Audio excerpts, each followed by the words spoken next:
Hello, everyone.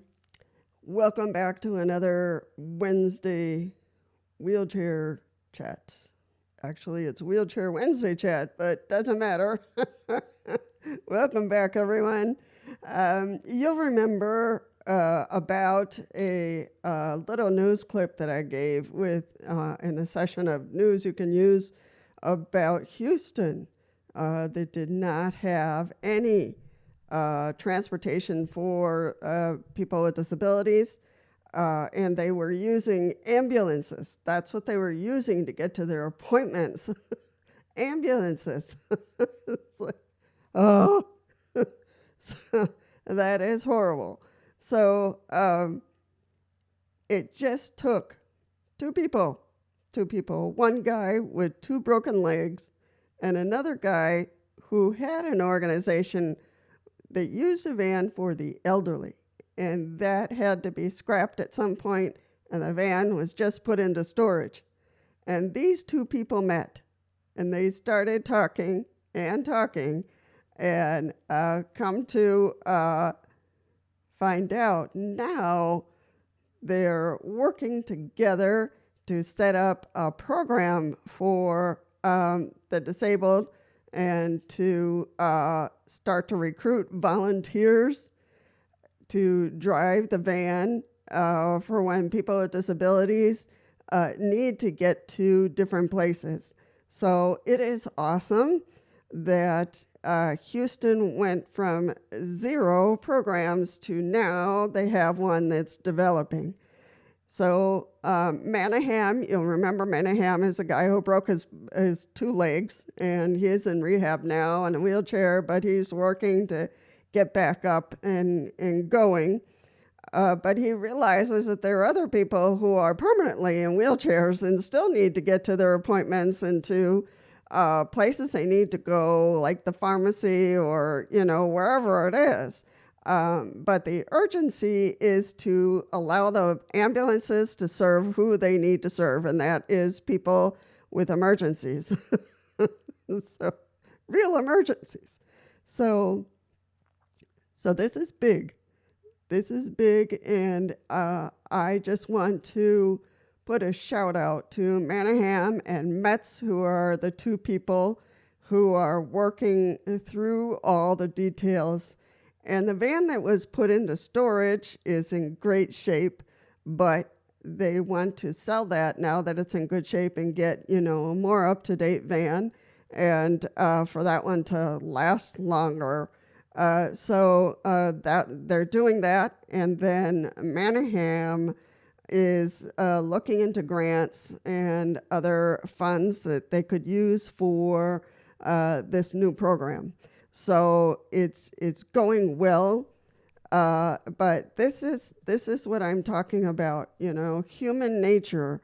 I'm talking about what humanity should be made of when in a situation like this that's so critical for us to have something in our city, in our county, to help people with disabilities that can't necessarily use the public transportation, such as the bus, that would require, being there on time and transferring and sitting out in the sun, especially right now that it's really, really hot. So what they're going to be doing is that Metz is going to take the van out to the mall area and show off the van. They've had a few news clips, so the people are starting to become more aware.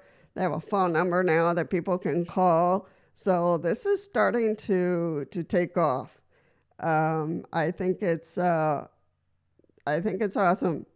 just to see this story develop. And I'm hoping they continue to have, news clips about this, because other cities need to see, need to hear that all of this is possible. So let me read just a few clips, about how this is taking off. So the 1992 era van passed a mechanical inspection and is now insured and back on the road. all for approximately $2,500 coming from the association's coffers, said Metz. So Metz had an organization already, and so I think that some of that money that was just sitting there is being used to get this started. So insurance is included in that figure. So it doesn't take a whole lot, just a little bit of seed money to get something started. We're ready to go, said Metz, who, with Glenn Proctor, will form an initial crew of volunteer drivers. So, hopefully they'll get more money, and these drivers will be able to be paid. So I took it out on the highway the other day, and it runs just fine, he said, of the low mileage vehicle, which is white in color and has Houston Handicap Van on the sides in faded red. So the plan, once fully implemented, is to have a dedicated phone line so rides can be booked. So, they're starting, out of town trips will mean increased fuel costs, and a driver may have to wait for several hours, he stated. So, they're thinking through all the odds and ends if someone needs to go farther outside of Houston or outside of, the boundaries of where and what they can cover. So again, to Metz and Manahan, I'm suggesting that as you grow, that you kind of look at the city where you're at right now and try to divide it into either half, so that you can set up a program B, that can cover the other half, so that, the van is not tied up in just one person or a few people. So, and then you could cover more people. But you have to think that through. So business cards with a dedicated booking number on them will be available soon. And Metz plans on increasing the van's visibility by taking it to the mall parking and lowering the lift so people can get a better idea of its capability. So, they're working hard on getting the visibility out there. And of course, this article, and of course, I'm doing this podcast so that, this gets out, and people can see that it really takes that special human desire to build something like this, and wanting to help, people who have nothing right now. They're using ambulances to get places, which is ridiculous, and precarious, because they're taking the ambulance away from the real emergencies. And Houston, is a rough and tumble type city, and ambulances are needed, for the usual things. So I really want to congratulate Manahan. I hope he gets on his feet soon. And for Metz and all the friends and partners that they're developing through this project, I think that the people need to hear more about these stories and, be able to know that even though they have two broken legs and they're in a wheelchair, you still can do something for your fellow neighbors. So I really want to congratulate both of them in this city of Houston that I know a little bit.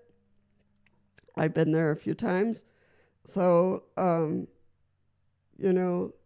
for people out there to know that there are people who need individual transportation due to their conditions, and they can't take the bus. They just can't. And so a van like this will help them get to where they want to go, to get to where they need to go, to see family, to the usual things, go grocery shopping, drop somebody off at the grocery store, you do a few more runs and you go pick up that person, with their groceries. And that just gives them independence. It gives them that joy to know that somebody has their back, that, there is a possibility of doing things on their own instead of having to rely on a family member or a neighbor to go get their groceries for them or go to the pharmacy to pick up their medications for them. Instead, they can get on the van and go themselves like a normal person.